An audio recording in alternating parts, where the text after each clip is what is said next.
So, if we look today at Elms, you'll notice under the assignments that I populated all the assignments that were on the syllabus are now on Elms with due dates, and I did make a couple of minor modifications, which I'm going to talk about now.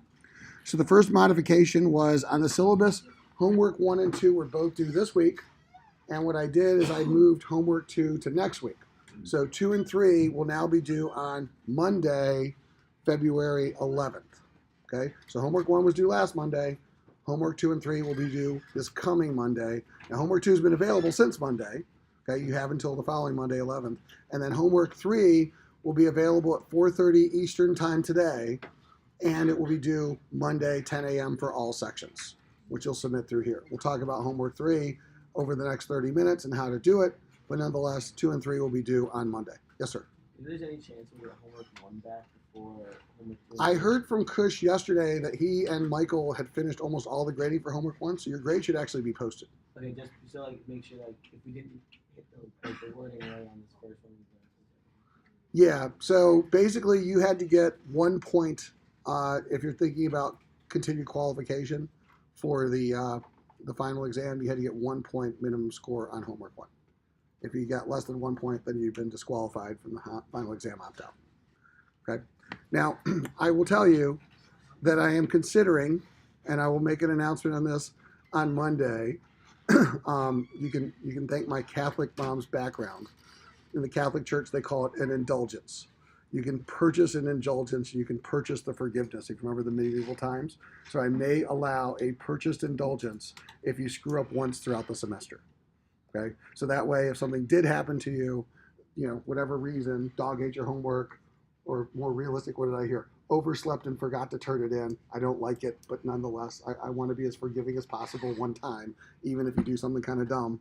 So therefore, there may be one indulgence that you can do this semester. All right, and it will probably involve doing like an extra credit paper or something like that to get the indulgence. But nonetheless, I got to work it out with the TAs because that wasn't on the syllabus, and they got to figure out an easy way to track it. But that may happen. So I'm not committing to it yet, but it may happen. So just do the assignments.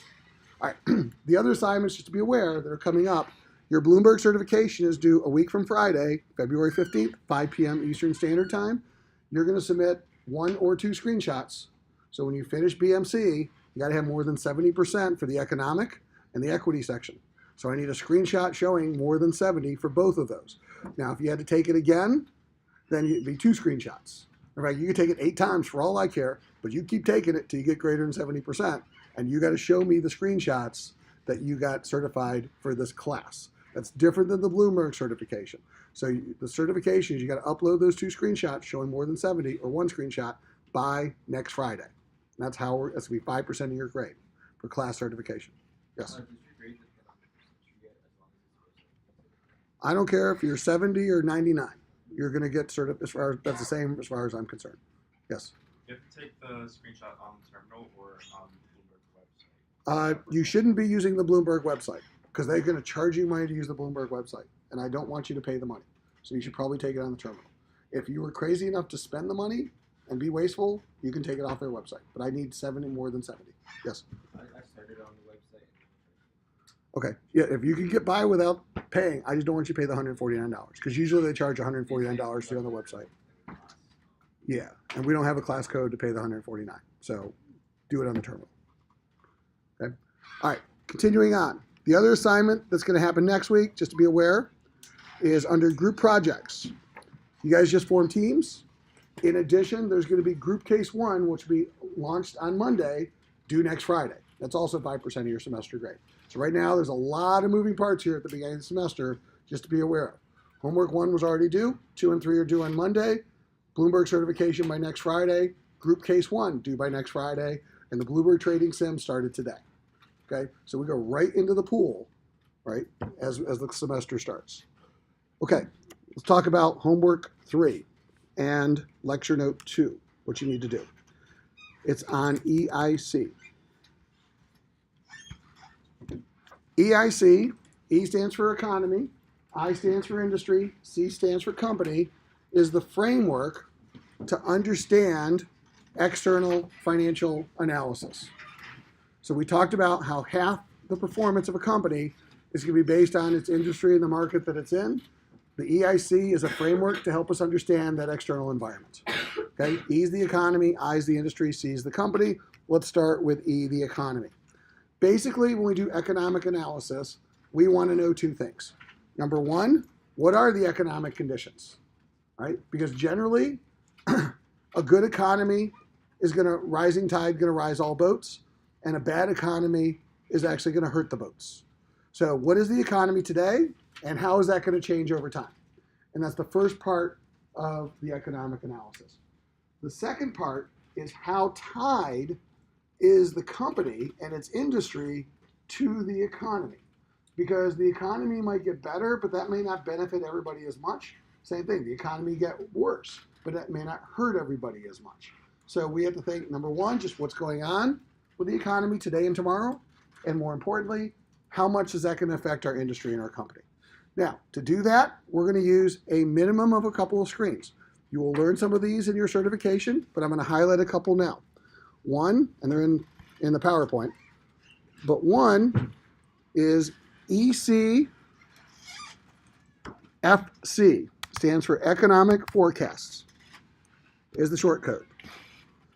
And what this tells us is historical and future economic data for any country in the world. So just as Bloomberg is surveying sell-side analysts for company earnings, they're surveying economists, aggregating it for country economic data. So for example, GDP. So there's historical GDP, and there is forecast GDP for the US for the next 3 years. Now 2018 is about to come out, and right now, based on a survey of economists, we're expecting 2.9% GDP in the US last year, 2.5% in 2019, and 1.9% in 2020. Right? You can see GDP, you can see CPI, you can scroll down, see interest rate forecast, exchange rates relative to the euro. So again, this is available for every country. What also is interesting is probability of recession. Right now, even though the economists are expecting 2.5% GDP this year, it's a 1 in 4 chance that we could end up in a recession, which means negative GDP. Right? And by the way, 60 days ago, that probability of recession was 15 to 20%.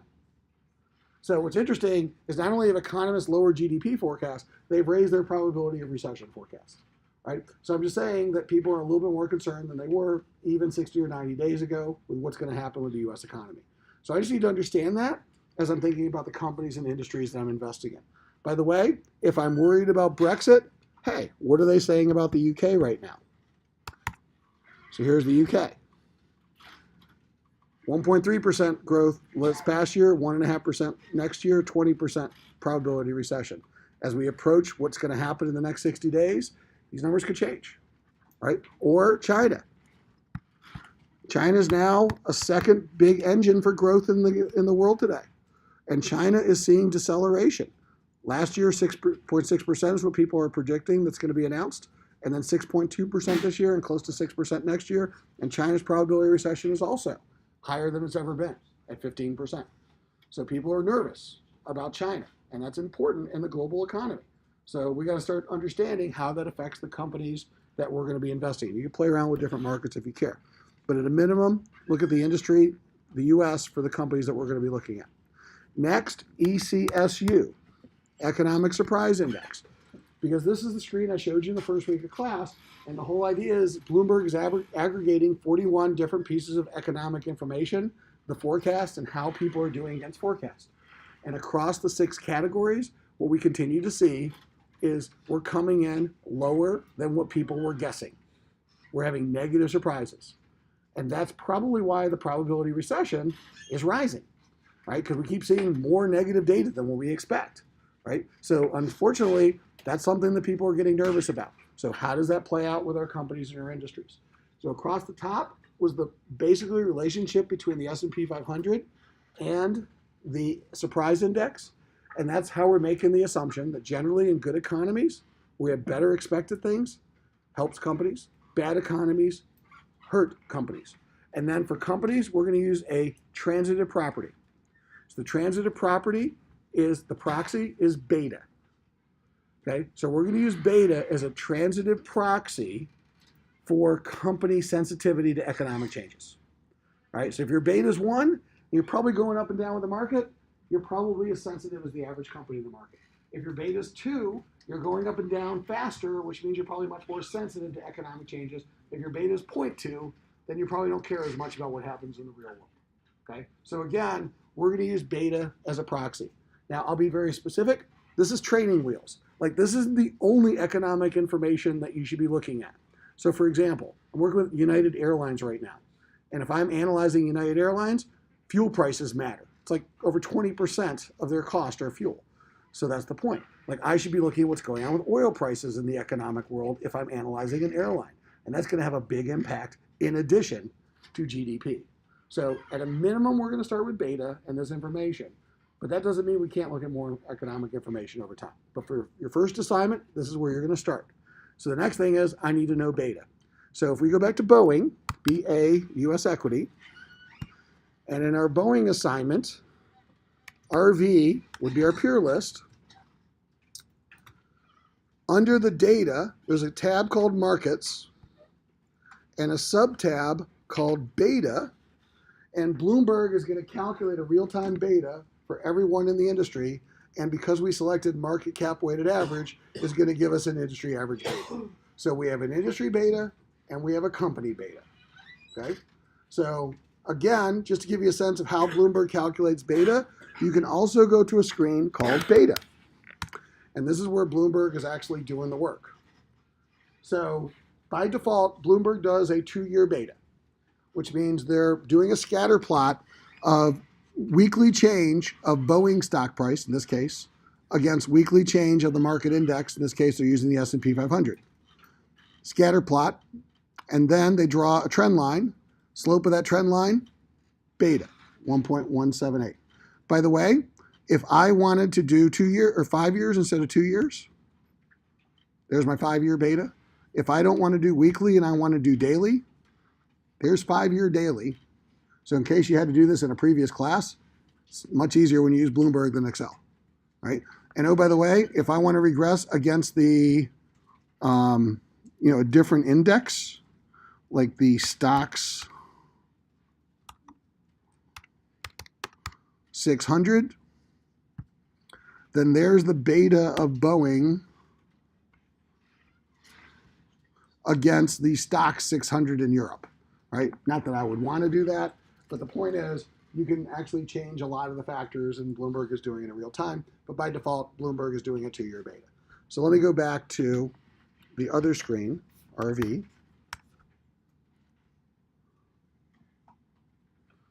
And markets and beta. So Bloomberg also does something called the raw beta and the adjusted beta, right?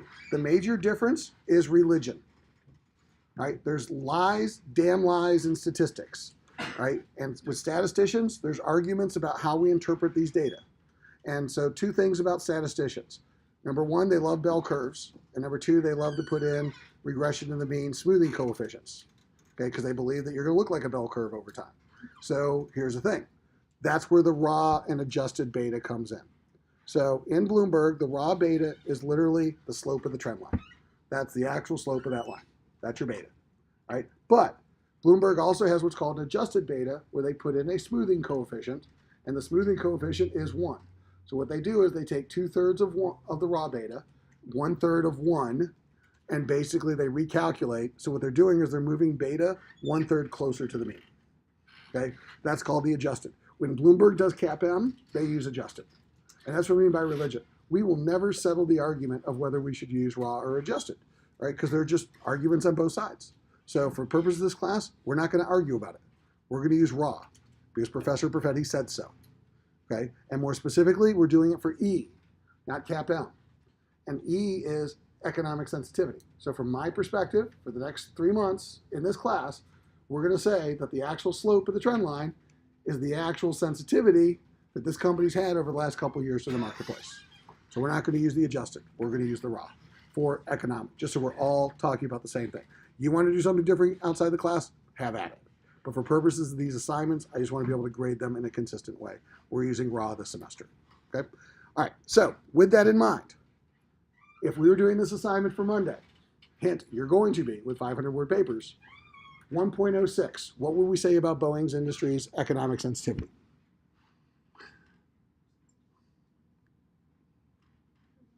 Yes.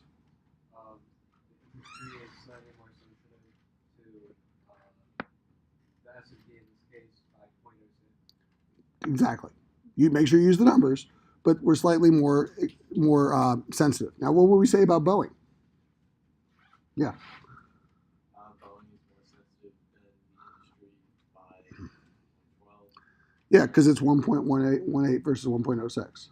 by a S&P Yeah. So that's the key, is that this is a little bit more sensitive than the average industry, and Boeing is even more sensitive than the average company using numbers. So fast forward 45 days, you're doing a DCF valuation. I wouldn't expect it to look like a straight line.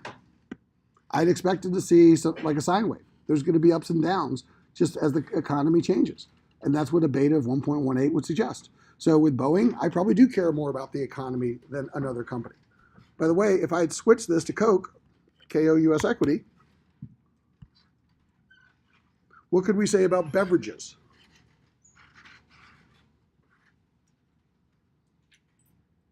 Is beverages as sensitive? 0.61, not nearly as sensitive as Boeing's business. And Coke at 0.60 is pretty close to the industry average. So the point is, yes, there's some sensitivity to Coke. They're 60% as sensitive, but they're not nearly as economic sensitive as Boeing. And so that's just something that I need to understand. So this is the first part of your assignment. Right? The second part of your assignment is going to talk about the industry. And by the way, you got to take screenshots. So screenshot to support your data as part of your assignment. All right, so RV and spread.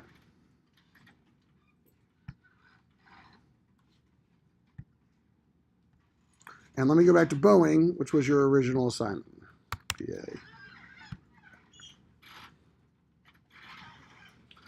All right.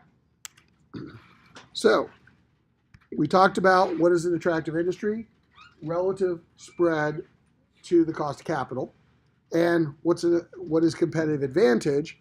We talked about competitive advantage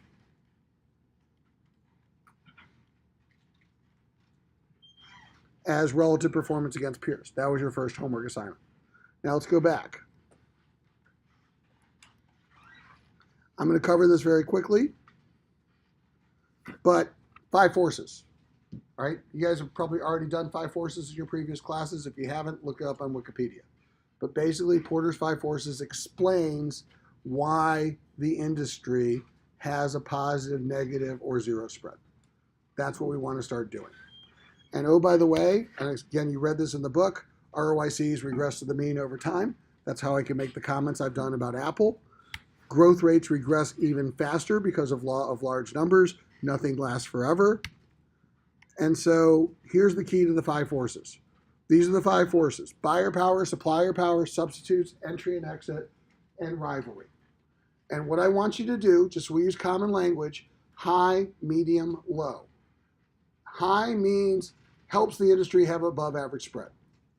Low means industry would have a below average spread based on this force. Medium means industry would have close to a zero spread based on this force. So it's not whether the force is strong or weak, right? It's about whether this force helps the industry be more or less attractive. That's the way I want you to think about the 5 forces analysis. But here's what I need you to do for your assignment. So for Boeing, using the 5 forces, we know it was an attractive industry because the industry is making 34.5% against a 10% WACC, 9.4% WACC. So basically, why? Using the 5 forces. So buyer power. There are 2 companies, Boeing and Airbus, that are selling to all the airlines globally. The buyers don't have much in the way of power. So it's high in terms of industry attractiveness. It's one of the reasons why this industry has a great spread. Supplier power is the exact opposite. Look at this list. There's a ton of suppliers out there, and Boeing and Airbus play them all against each other. So none of the suppliers have huge power over Boeing and Airbus. High helps the industry be relatively attractive. Substitutes. Ever try go from New York to Paris by train? You're not going to do it. You're not going by boat anymore. So practically, there's not much substitute to air travel, right? So that's going to be a challenge. Yeah, sure, I can WebEx in, but for business and leisure travel, it's still primarily airlines, and Boeing is going to be benefited by that. If I think about rivalry, they're a duopoly. They don't compete on price. They don't have to, right? And I think about barriers to entry. It's really hard to build a plane. A lot of regulations, a lot of engineering, a lot of technology, a lot of patents you got to get through. You're not just going to see a startup pop up overnight. That's why this industry is so attractive. That's the easy part. That's part of your write-up. But here's what matters more. Look into the crystal ball and tell me what this industry's spread is going to be in 5 years. Because that's important. So instead of giving me a number, I want you to talk about it in terms of the change in the five forces. Because if the five forces don't change, then I know it's still going to have a high spread in 5 years. But if the five forces change, things could be different. So that's where you have to then put your thinking caps on and talk to me about whether those five forces are going to be different in 5 years. And I'll give you a couple ones. So I was in China not too long ago, and I got from Beijing to Shanghai in 4.5 hours. Right, that's 800 miles. Right. So what I'm telling you is, with super trains in other parts of the world, they are somewhat more disruptive to air travel. Right. Amtrak, it's a joke. Right. But in the other parts of the world, trains are becoming much more viable for long distance transportation. In addition, what you're now seeing is rivalry. President Xi of China has said airlines is one of the strategic industries, and China wants to have a global airline manufacturer. And given that determination, that could change the balance for rivalry. And that could change the barriers to entry if the country decides it's going to put one of its major players into the global marketplace. Whether that happens in 5 years, I don't know, but that might affect what I think happens in this industry. That could actually hurt returns for this industry over time. So again, I have to make some predictions. Now, I want to be very clear that in this class, I don't expect that anyone in this room is an expert on the aviation industry. You're just not. You're undergrads. I'm not an expert. I don't want to pretend to be. And so, but we have to do this, and this is a real world exercise. So you will need to use real world information, and it's perfectly okay to use real world information to help you answer the questions with the following caveat. What real world information am I talking about? 2 sources minimum. BICO, Bloomberg Intelligence on the company. I'd mentioned this before. This is where Bloomberg gives you a summary of what's going on in the industry and the company. So if you click on the industry, here's an industry analysis. Read it, use it, help you answer your questions. Only caveat, cite it. You will likely need to use real world information to answer these questions. I encourage that. It's necessary, but don't plagiarize. Right? Cite. If you copy and paste, there better be a footnote. Matter of fact, I expect you to use information, but footnote it or cite it. If you copy and paste, and we use Turnitin, and Turnitin shows me paragraphs that were copy and paste, and we don't see citations, you will go to the Honor Council. I sent somebody there last year, and it was a real painful process to watch them defend against not citing work that they copy and pasted. There's no defense. You're going to lose. And it's not necessary because I actually need you to do this. The difference is cite. And this is good in the real world. Like if I'm in front of a corporate client and I'm talking about to United Airlines about what I think is happening in the airline industry, and I read it in the Wall Street Journal, and I don't say what I said comes from the Wall Street Journal, that was the last time I'll ever work for United Airlines ever again. They will not bring me back based on an integrity violation. It just doesn't happen in the real world. Can't happen in Maryland. So it is very important that I expect you to do these assignments using real world data. Cite. It's perfectly okay. Now, I'll be very clear. I don't need whatever they call them, the exact formal citations. Like you can be semi-formal in your citation, but cite. Meaning, hey, I use BICO as a source of this for the company. Just say that. Okay. Now, if you quote, you better show me a more accurate citation. But if you're summarizing BICO, just say I use BICO. Because what's going to happen with Turnitin is we're going to see a score of how much looks realistic to the real world. And by the way, changing 3 words doesn't lower your BICO score, right? So if we see it and we don't see citations, you're going to the Honor Council. If we see it and we see citations, then we're just going to grade it knowingly. So I'm just being very clear so that you understand where the line is. The other thing you're going to probably want to use, yes, sir? How do you get to that? BICO. So you go to the company first, and then, so BA US Equity or KO US Equity, then either BI or BICO. Matter of fact, if you go to BI, you'll see a whole lot more information. I was trying not to overwhelm you, about the industry. There's industry research, industry news. Bloomberg's a wealth of aggregated data. And again, perfectly okay to use this, right? Now, the other thing you might want to use, off of Elms, if you go here to VBIC, open a new tab, go to industry. There's a data service Maryland subscribes to called IBIS World. IBIS World writes industry research reports with 5 forces in them. It is perfectly acceptable to use the IBIS research to help you answer this. Type in Boeing as an example. Search. There's all the research reports for Boeing. Okay? So I might want to look at aircraft engine parts manufacturing in the US. There's my report. Like I said, industry outlook. It's already in there. So that's what I'm saying. In this class, I want it to be real. I really want to know what you think is going to happen in the airline industry or the aircraft manufacturing industry. So using real world data is necessary. It's a just cite. Okay. So, and by the way, these are individual assignments. You're not turning them as a team. That's the other thing, unless it's a team assignment. I'll be clear on what are team and what are individual assignments. This is an individual assignment. You need to do the work yourself. That's the only way you're going to learn. Can't have other people doing it for you. All right, so back to this. You're going to do your 5 forces. So let's go back and let's quickly look at Coca-Cola. So if I were doing Coca-Cola is my analysis, KOUS equity, and I go to RV, custom, spread. Is Coke in an attractive industry? No. You say no, because 8.22 is less than 7.17? Oh, sorry, I was looking at Coke. Is Coke in an attractive industry? Yes. It's not nearly as attractive as Boeing's industry, but it's still, beverages are attractive industry right now based on this list with a slight positive spread of about 1%, 8.22 versus 7.17. Does Coke demonstrate competitive advantage? No, it does not. Did Boeing demonstrate competitive advantage? Yes, it did. So the third section of the C, EIC, is competitive advantage. So why does Boeing have a competitive advantage? Right? There has to be some reason why they're doing even better than the rest of the industry. Tell it to me. Right? But here's what matters. Look into your crystal ball, and is it going to be the same way in 5 years? Is Boeing still going to be a much higher spread than the rest of the industry in 5 years from now? Or is Boeing, like our data in our book tells us, going to regress towards the mean and look more average in 5 years? Right? That's going to be an important consideration if we're thinking about investing in Boeing. So you got to explain whether or not they have a competitive advantage, and in Boeing's case, why. Coke is a different story. Coke doesn't have a competitive advantage today, so I don't have to talk about their competitive advantage. But what I have to think about is, will Coke have a competitive advantage in 5 years? Meaning the people at Coke are probably pretty smart. They're not sitting on their laurels saying, oh, woe is us. We're just going to let the business go away. They're trying to figure out what to do.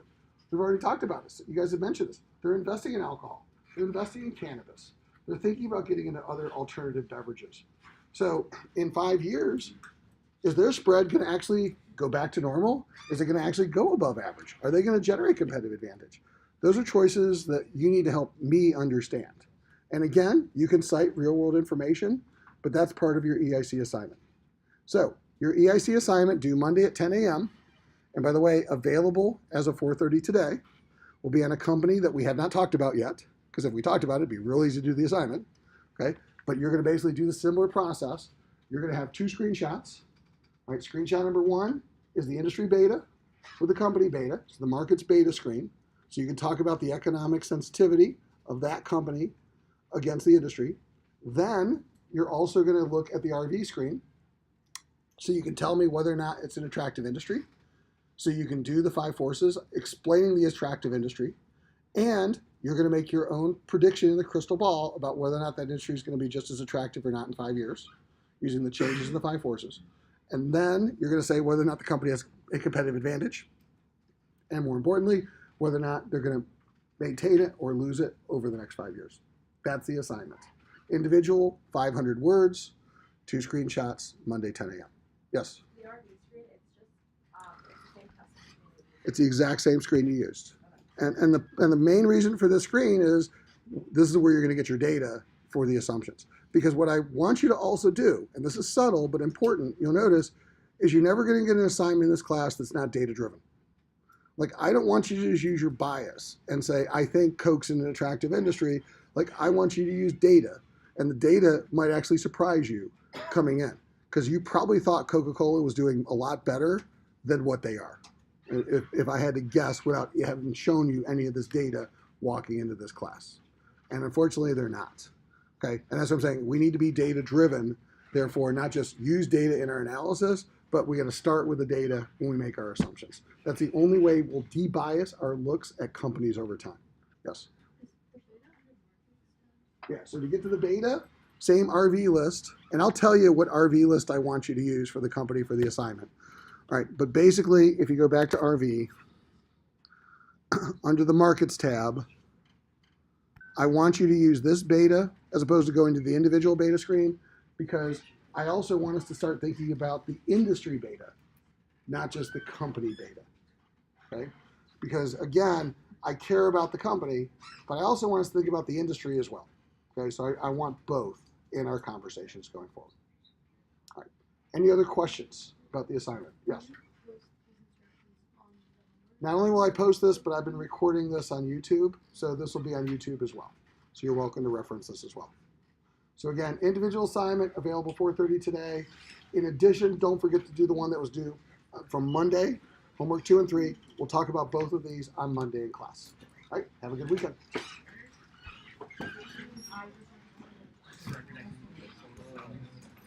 I